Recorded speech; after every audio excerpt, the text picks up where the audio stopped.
iswatuhunna bil ma'ruf. Summa qala Allah Ta'ala fi ayatin ukhra, a'udzu billahi minasy syaithanir rajim. Bismillahirrahmanirrahim. Liyunfiq dzu sa'atin min sa'atihi wa man qudira 'alaihi farizquh falyunfiq mimma ataahu Allah. La yukallifullahu nafsan illa ma ataaha. Summa qala Allah Ta'ala fil Qur'anil Karim, a'udzu billahi minasy syaithanir rajim. Bismillahirrahmanirrahim. Wa ma anfaqtum min syai'in fa huwa yukhlifuh. Shadaqallahul azim.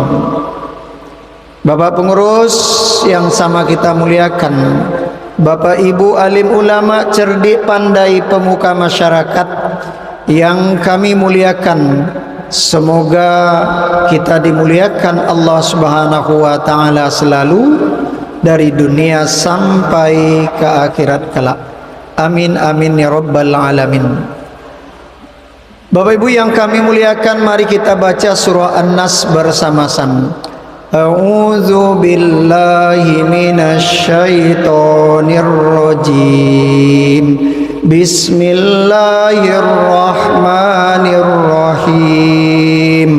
Qul a'udzu birabbin nas, malikin nas, ilahin nas, min syarril waswasil khannas, alladzi yuwaswisu fi sudurin nas, minal jinnati wan nas. Shadaqallah. Puji surah An-Nas kita dianjurkan bacanya pagi 3 kali, malam 3 kali, dan menjelang tidur 3 kali setiap selesai sholat masing-masing sekali. Bapak Ibu yang kami muliakan, puji dan syukur kepada Allah Subhanahu wa Ta'ala dengan mengucapkan alhamdulillahi rabbil alamin. Syukur itu kalau bisa seperti apa yang dicontohkan Rasul. Ketika Rasulullah SAW sholat malam sampai bengkak kaki Rasul. Kenapa bengkak? Lama berdiri. Kenapa lama berdiri? Lama baca ayat, panjang ayat. Ditanya istri beliau, bukankah dosamu sudah diampuni ya Rasul, yang lampau dan akan datang? Maka kata Rasul, afala akunu abdan syakura, tidakkah pantas saya untuk semua itu menjadi hamba Allah yang bersyukur? Di sini Rasulullah menyebutkan bahwa syukur itu bertambah ibadah. Orang syukur bertambah ibadah, karena dengan nikmat itu dia jaga nikmat dengan ibadah tersebut. Tambah sayang Tuhan. Allah ingin nampak bekas nikmat itu pada hambanya. Di antara bekas nikmat itu adalah nampak rajin beribadah. Salawat dan salam kepada Rasulullah sallallahu alaihi wasallam dengan mengucapkan Allahumma shalli wa sallim wa barik ala sayyidina Muhammadin wa ala alihi wa sahbihi ajmain. Rasulullah SAW sangat sayang dan cinta kepada kita. Rasulullah SAW sampai ditatakan tukang sihir, sampai dikatakan orang gila, sampai dilempari tai onta, sampai akan dibunuh. Demi umat, Rasulullah tetap tegar dan istiqomah. Maka mari kita salawat kepada Rasulullah. Satu kali kita salawat, Allah yang balas 10 kali salawat. Arti salawat dari Allah adalah rahmat Allah tercurah banyak untuk kita.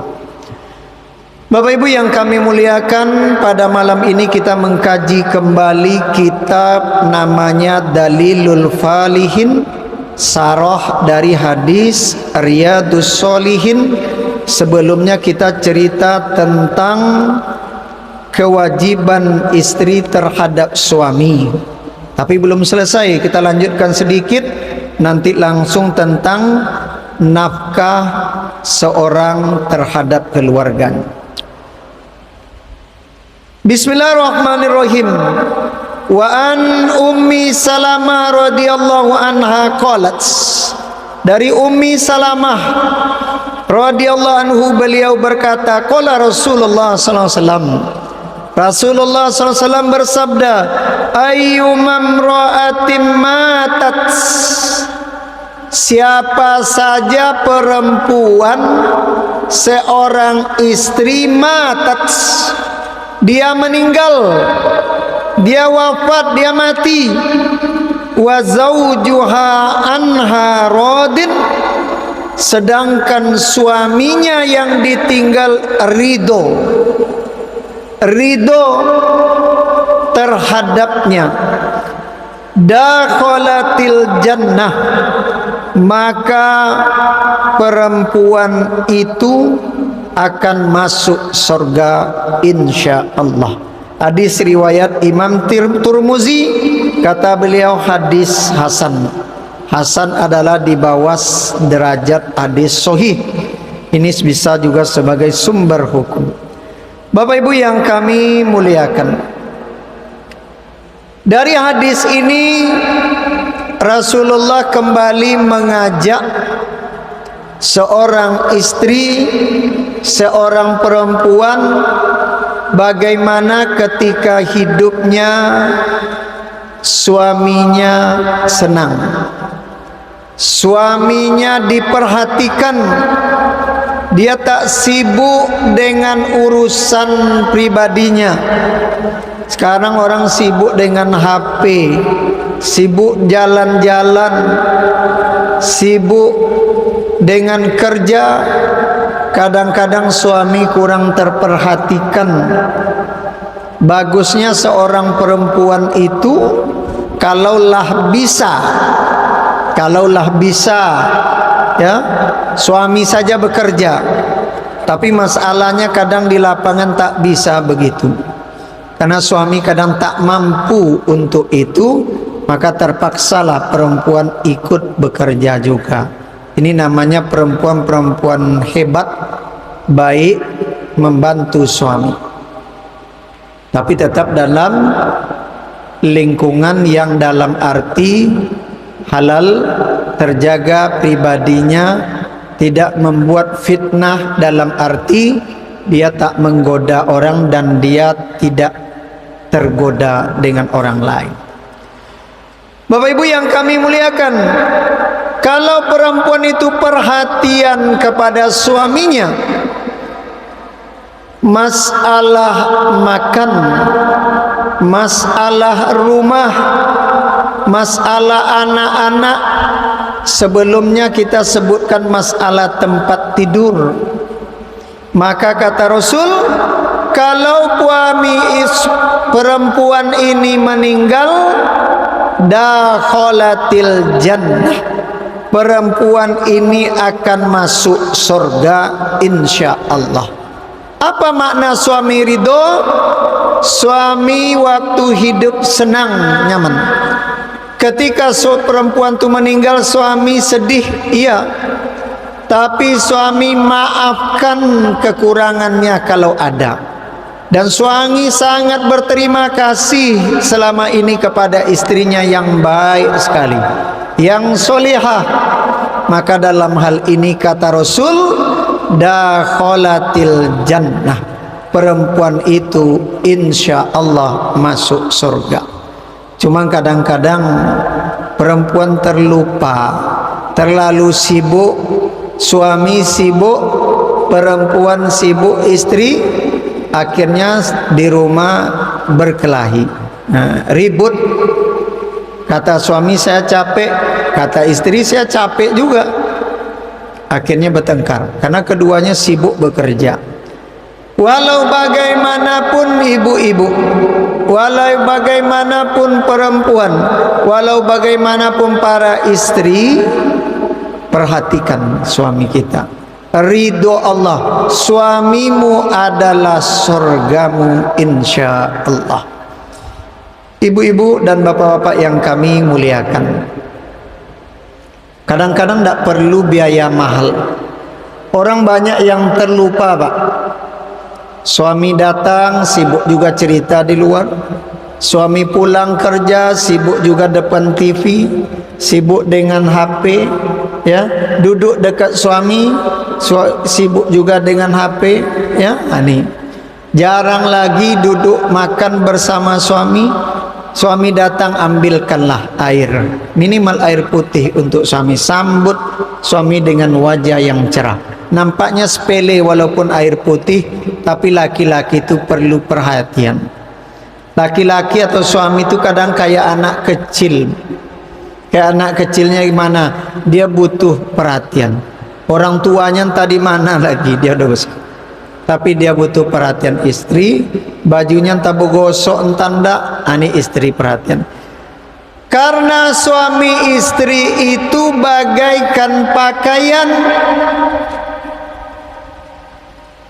Mereka laki-laki pakaian istri, istri pakaian suami.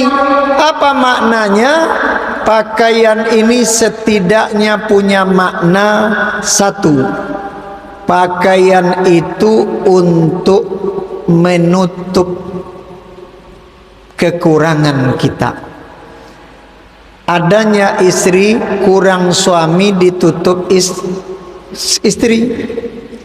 Maka terlalu seorang istri yang menceritakan aib suaminya, kekurangan suaminya kepada tetangga atau temannya, apalagi memposting suaminya kurang bagus. Apa guna pakaian yang kedua? Pakaian itu adalah gunanya untuk bergaya. Kalau pergi ke pesta cari pakaian yang bagus, pergi sholat pakaian yang bagus, pergi kerja ke kantor pakaian yang bagus. Inilah suami dan istri.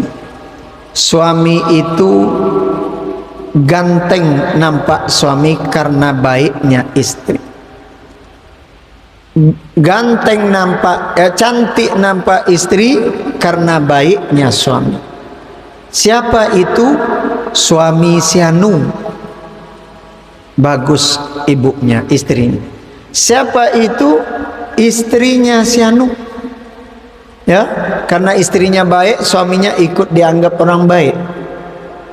Kalau jadi pejabat, siapa itu? Bu gubernur, bu wali kota, tanpa perlu jadi wali kota, suaminya di wali kota, tapi dia dapat nama juga. Inilah hebat suami istri. Apa fungsi pakaian lagi? Pakaian itu kalau kita di Indonesia ada namanya baju dingin atau baju apa namanya? Ya. Kalau hari dingin kita pakai baju tebal, baju dingin, jaket.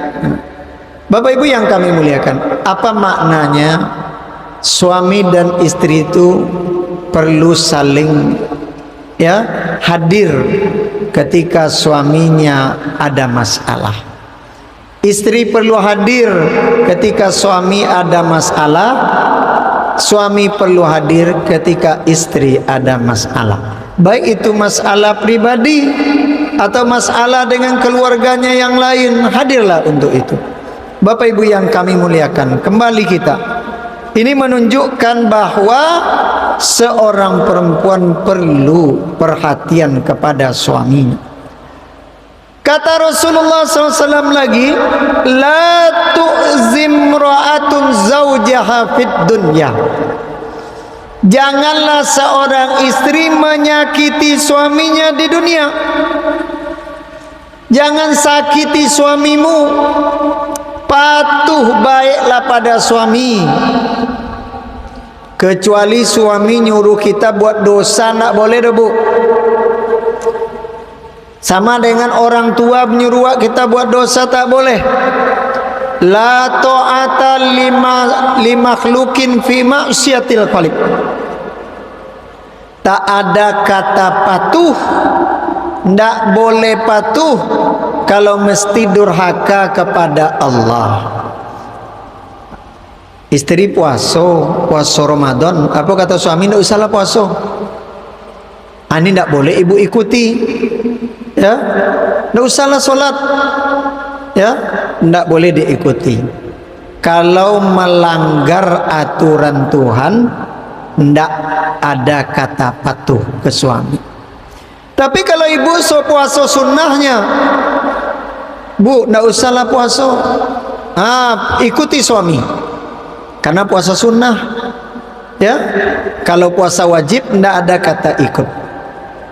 Maka dalam hadis lain, dalam fikih, untuk masalah puasa sunnah, perempuan izin kepada suami dulu. Nah, boleh nak sama suami wak puasa sunnah? Boleh, puasalah. Tapi suami yang baik akan mengizinkan istrinya.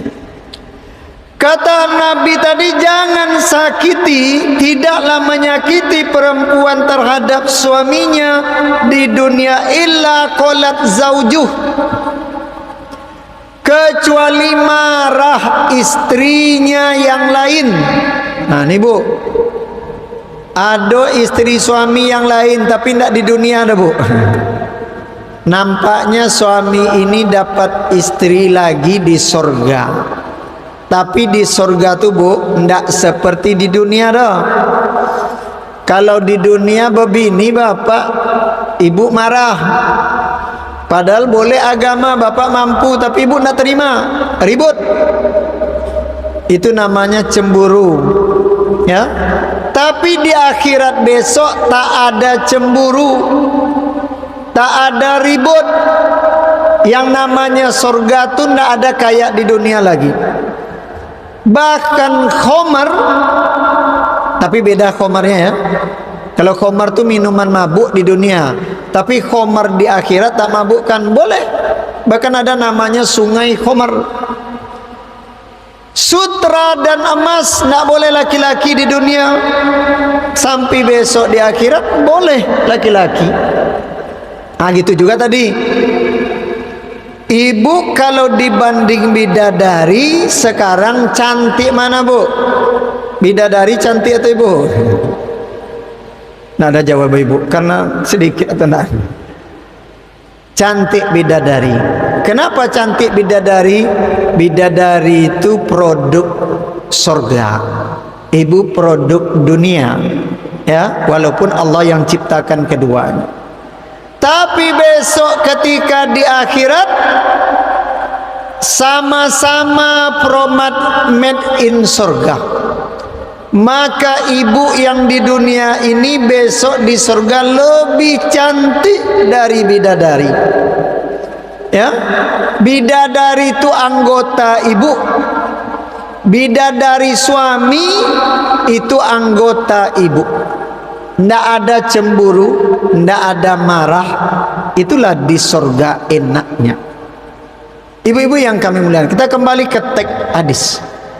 Kalau perempuan menyakiti suami di dunia, maka marahlah bidadari surga. Apa kata bidadari surga? La tu'zihi. Marah dia. Jangan kamu sakiti suamimu itu. Jangan kamu sakiti suami saya di surga besok. Marah bidadari surga. Tapi ndak tadongau sama ibu dah. Ndak terdengar dah bu. Tapi kata Nabi begitu. Kalau ibu marah ke suami, menyakiti suami, maka bidadari ikut marah sama ibu. Apa kata bidadari? Jangan kamu sakiti suamimu, jangan kamu sakiti suami saya. Qatalakillah fa innama huwa indaki dakhilun. Jangan kamu sakiti, kamu nanti dikutuk oleh Allah. Ibu-ibu, bapak-bapak yang kami muliakan, ya, Kata bidadari itu tak lama lagi sekarang dia sama ibu suami itu. Tapi kalau suaminya solehnya bu, kalau suaminya tidak soleh nak masuk surga besok. Tidak lama lagi suami ibu tu akan berpisah sama ibu dan akan berjumpa sama kami. Jangan cakiti suamimu, tidak lama lagi dia akan meninggalkanmu, meninggal. Tidak lama lagi dia akan jumpa dengan kami. Tolong jangan sakiti. Ketika suamimu samamu, muliakanlah. Siapa suaminya yang dimuliakan, suaminya baik, istrinya baik, besok insya Allah tetap bersama dalam surga. Tetap bersama dalam surga. Kecuali ibu menikah lagi nanti, suami meninggal, ibu nikah dengan yang lain. Siapa suami terakhir, itulah suami di akhirat besok, insya Allah. Tapi bukan berarti dilarang bu. Suami ibu baik, lalu dia meninggal, ibu masih muda, dilarang menikah? Enggak, boleh nikah, silakan nikah, boleh oleh agama, ya, enggak dilarang. Bahkan suami enggak boleh melarang istri, kalau saya meninggal kamu enggak usah menikah lagi, enggak boleh. Ya, atau si istri, saya tidak akan menikah sampai saya meninggal, ya, biarlah saya janda sampai meninggal, tidak boleh. Ya, tapi kalau prinsipnya begitu silakan, kalau ingin begitu silakan. Tapi agama tidak begitu. Asal habis iddah.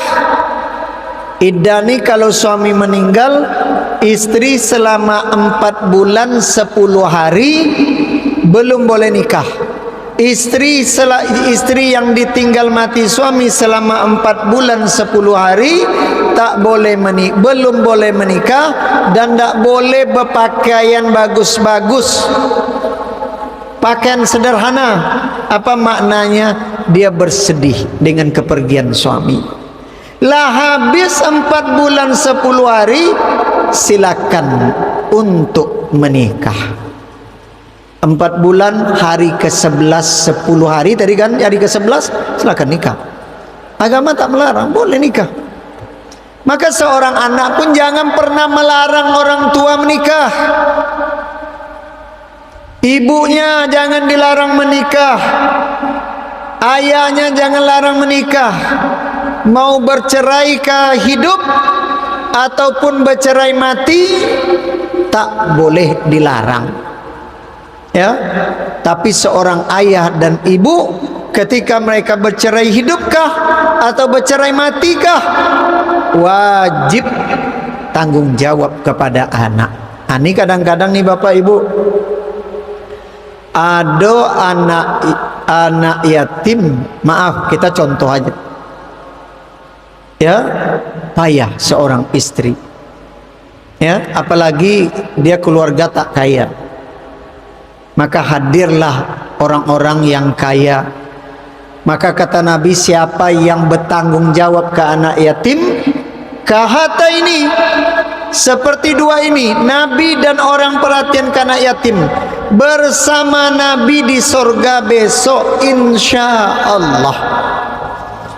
Tak bisa dah Ustaz, cuma ngisi kota infak yatim aja, udah bagus. Kalau bisa anak yatim itu di rumah kita, tentu yang lebih bagus anak famili. Ketika ayahnya meninggal, ketika abang kita meninggal ayahnya itu, atau adik kita ayahnya itu, atau ponakan kita ayahnya itu, mana keluarga ayah tadi hadir untuk anaknya. Tak bisa setahun berganti, sebulan ini tanggung jawab, sebulan itu tanggung jawab. Ya, jangan serahkan ke orang lain, jangan serahkan ke panti asuhan. Anak abang kita, anak adik kita, anak keluarga kita, kita tanggung jawab. Bapak Ibu yang kami muliakan, kadangkala ada yang piatu, ibunya meninggal, ya, tapi lebih berat dari yatim lagi Pak.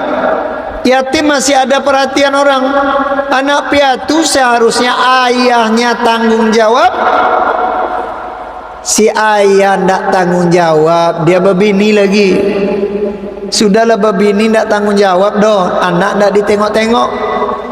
Anak tinggal sama nenek, nenek susah pula hidupnya. Ini ndak boleh laki-laki begini. Laki-laki silakan menikah, tapi anak bawa anak itu.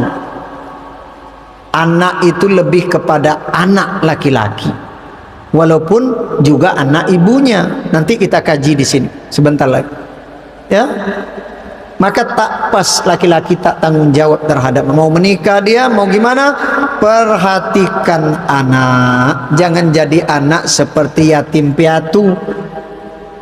Lebih berat daripada yatim dan yatim piatu kadang. Padahal dia cuma piatu. Ayahnya ada, cuma ibu tak ada. Tapi anak yatim alhamdulillah ada yang lain perhatian. Anak piatu tak ada.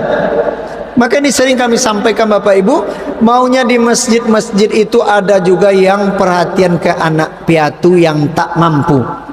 Mungkin dah anak piatu namanya, tapi judulnya du'afa, orang-orang tak mampu. Ya, karena ayahnya entah kemana kadang.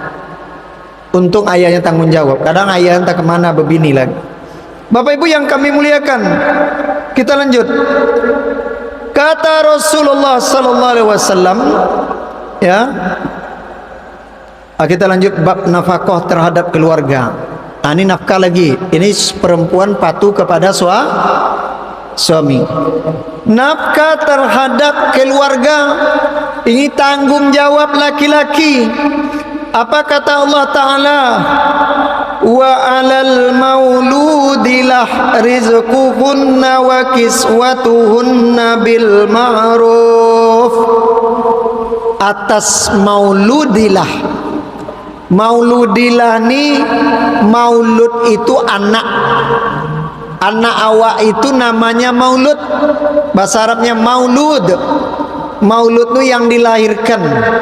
Lahu itu baginya laki-laki. Ini yang kita sebut tadi. Maka Quran cerita wa 'alal mauludilah, terhadap laki-laki, terhadap seorang ayah. Bahasa lainnya al-mauludilah. Kenapa disebut al-mauludilah? Karena anak itu lebih disebut anak ayah. Maka dalam Islam tu nasab keturunan bin itu ke ayah, tidak ke ibu.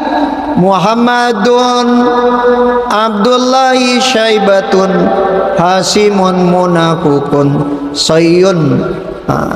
Muhammad anak Abdullah, Muhammad bin Abdullah, ya, bin Abdul Muttalib. Tidak disebutkan bin Aminah, walaupun tetap anaknya Sayyidah Aminah, walaupun tetap anak ibu, anak itu, tapi disebutkan oleh agama anak kamu tuh. Maka seorang ayah nasab anak ke dia, dia mesti tanggung jawab kepada anak tadi. Bapak Ibu yang kami muliakan, rizquhunna, kasih rezeki mereka, belanja mereka. Hunna ini perempuan, istri-istrimu. Wa kiswatuhunna, belikan pakaian mereka bil ma'ruf. Maknanya belanja tiap hari jangan tak ada, harus ada. Ini segala mahal, ya, banyak yang mahal sekarang. Maka ribut kadang perempuan, belanja segitu juga, barang mahal. Cuman susah loh bapak-bapak bu, dengan apa mau ditambah belanja? Gaji pun tak naik. Ini masalahnya.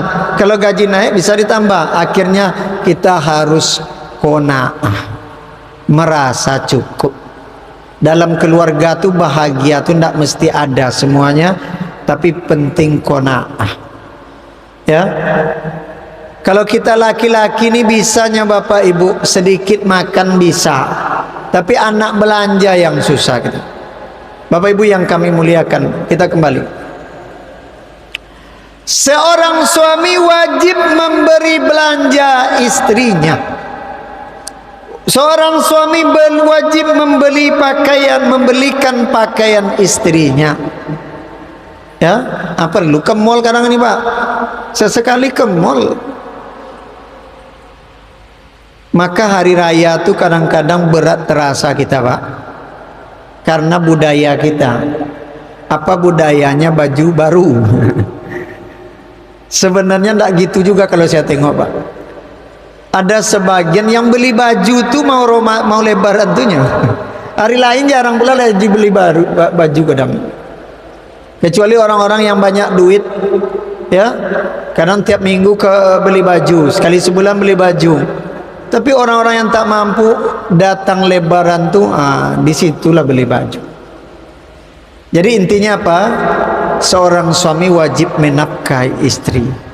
Seorang suami wajib memberikan belanja istri, membelikan pakaian istri, jilbabnya, mukenahnya, apa yang dibutuhkannya. Hanya beda lah Pak. Pakaian istri itu lebih banyak dari kita kadang Pak. Awak sepatu satunya bisa untuk sekolah, bisa untuk ke pesta, bisa untuk pulang kampung, bisa untuk kemana-mana. Tapi ibu-ibu ndak, ikut sepatu berolek, aku sepatu arisan, ikut sepatu ke kantor, banyak macam. Baju pun ibu-ibu banyak Pak. Ini baju arisan RT, arisan RW, ya, arisan kelurahan. Ini kalau ibu-ibunya lebih pergaulnya lebih apa? Lebih banyak. Bapak Ibu yang kami muliakan, wajib. Kalau suami wajib memberi nafkah, maka suami wajib bekerja. Jadi laki-laki ini tidak ada menung di rumah, kecuali dia di rumah tuh menghasilkan uang lain.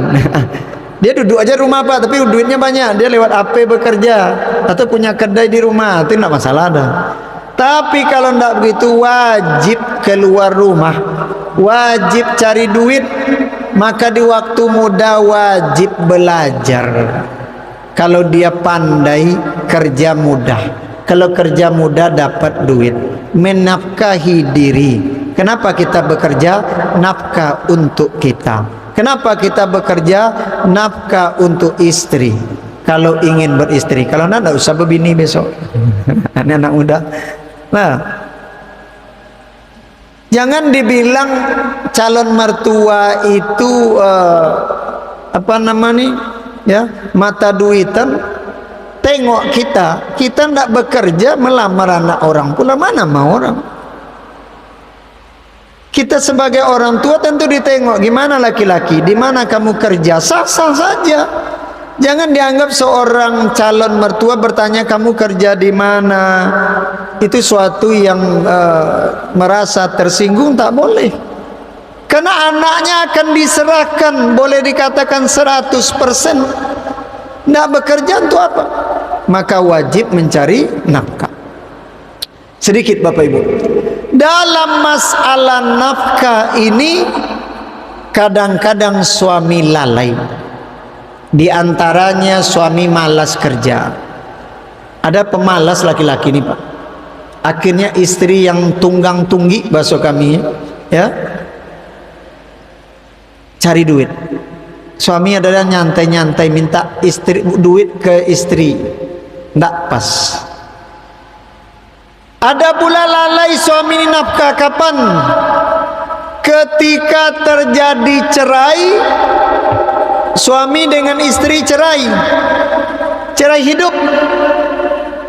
Ada kalanya iddah itu 3 bulan, ada kalanya 3 kali suci, ada kalanya iddah itu sampai melahirkan. Dalam masa cerai, dalam masa iddah, suami wajib memberikan tempat tinggal untuk istri itu. Kalau dia tinggal serumah dengan kita, kita yang keluar rumah, atau bagi 2 rumah itu, sebagian suami sebagai istri. Tapi dalam masa iddah, dalam masa iddah nih, iddah ini perempuan tuh dikatakan istri kita tak sebebas biasanya. Dikatakan dak istri kita, wajib bayar nafkah. Ini banyak orang lalai Bapak Ibu. Siap cerai dia tidak tanggung jawab belanja ke istrinya. Siap cerai istrinya diantar pulang. Kalau diantar masih mending, ada yang disuruh usir aja. Ini terlalu laki-laki. Ya, seorang terjadi cerai, suami wajib mencarikan rumah di masa iddah itu, rumah yang layak untuk istri. Kalau tempat biasanya layak, istri tinggal di sana, dia cari tempat. Ya, kalau kapan perlu dia ngutang duit untuk istrinya yang cerai itu waktu itu dalam masa iddah. Ya, ini kita singgung sedikit. Kalau bisa jangan bercerai. Tapi ini sering terjadi lalai laki-laki. Ya, wajib kasih nafkah. Apalagi 9 bulan dia hamil, dia ditinggal, diceraikan. 9 bulan, 8 bulan, 6 bulan atau 5 bulan menjelang melahirkan. Rumah tanggung jawab suami, belanja tanggung jawab suami, biaya bayi dalam kandungan itu wajib suami. Ini Bapak Ibu yang kami bilang, banyak orang lalai di sini. Ketika anak itu lahir, disusukan oleh istri, ini seharusnya suami bayar istri. Kan anak dia juga, iya anak dia, tapi tanggung jawab suami makan, minum dan menyusukan anak.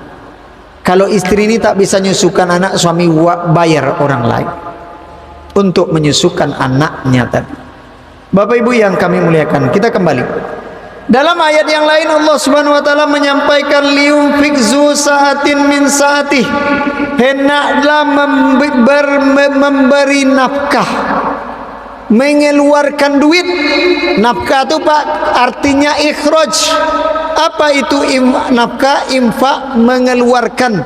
Sianu berinfak berarti duitnya dikeluarkan dari kantong, itu infak. Sianu bayar nafkah berarti keluar duit dari kantong. Ya, zu saatin, yang kaya dari kayanya. Wa man qudira alaihi, ya, rizku falyunfik mimma atahu Allah. La yukallifullahu nafsan illa ma atahu.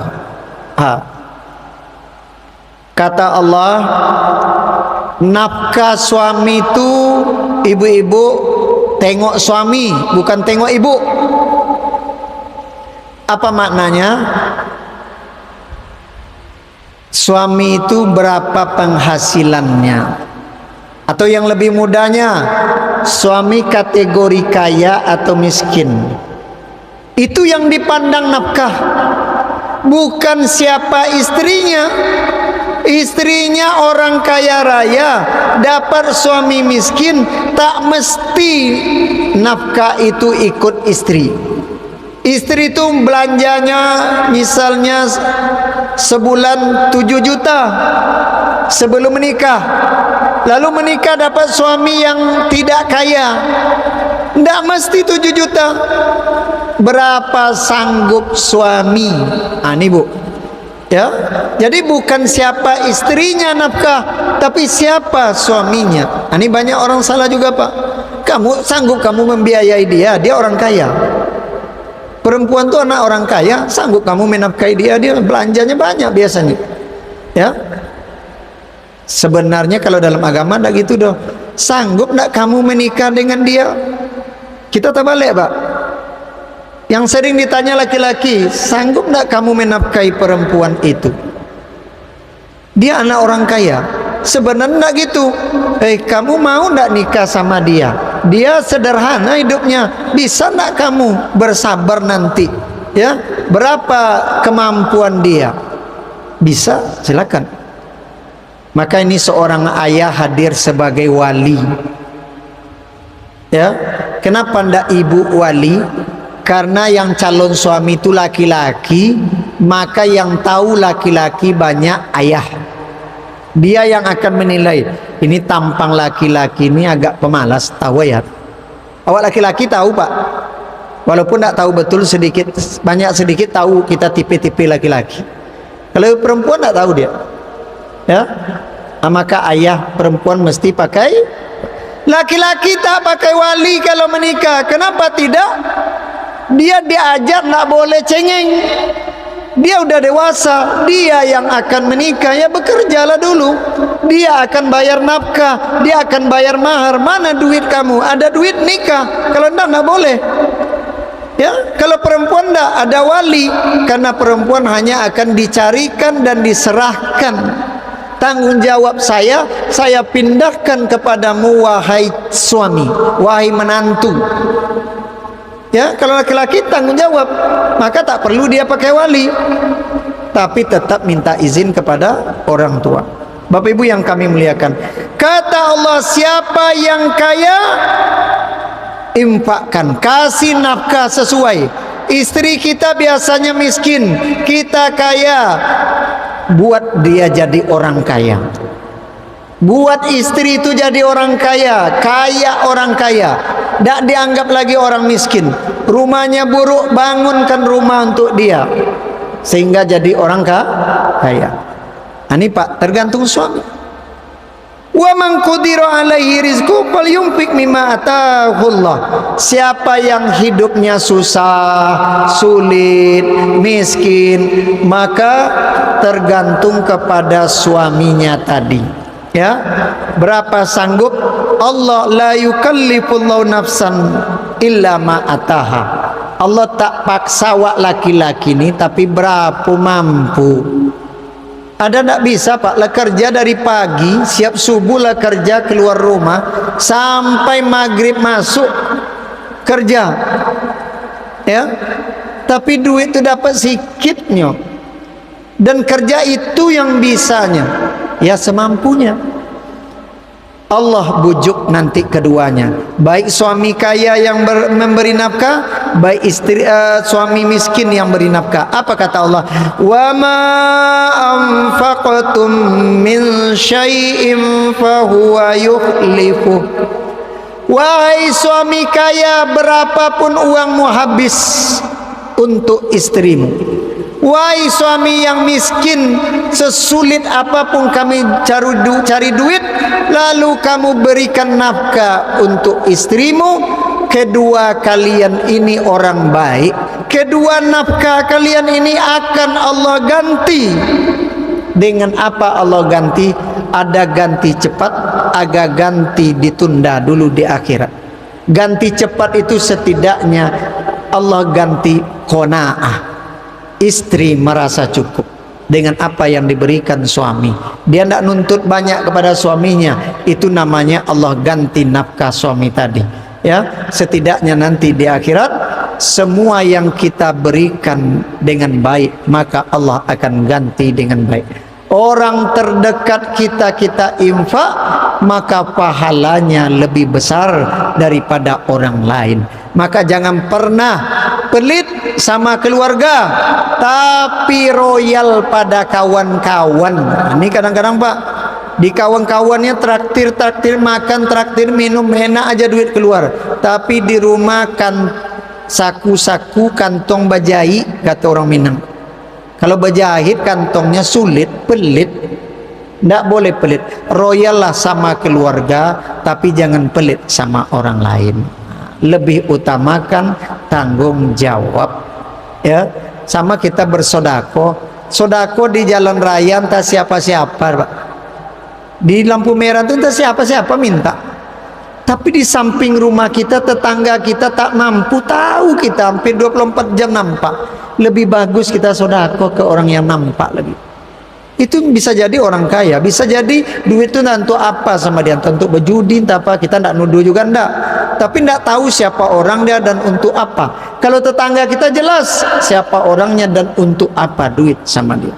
Bapak Ibu yang kami muliakan, dengan ceramah ini, tausiah ini, kita berharap ibu-ibu yang di sini dan dimanapun menjadi istri yang baik, suami dimanapun menjadi suami yang baik, yang soleh solehah. Amin amin ya rabbal alamin. Kita tutup dengan Bismillahirrahmanirrahim. Wal as innal insana lafi khusr illal ladzina amanu wa amilus solihat wa tawassaw bil haq wa tawassaw bis sabr. Subhanaka Allahumma wa bihamdik asyhadu an la ilaha illa anta astaghfiruka wa atubu ilaik. Assalamualaikum warahmatullahi wabarakatuh.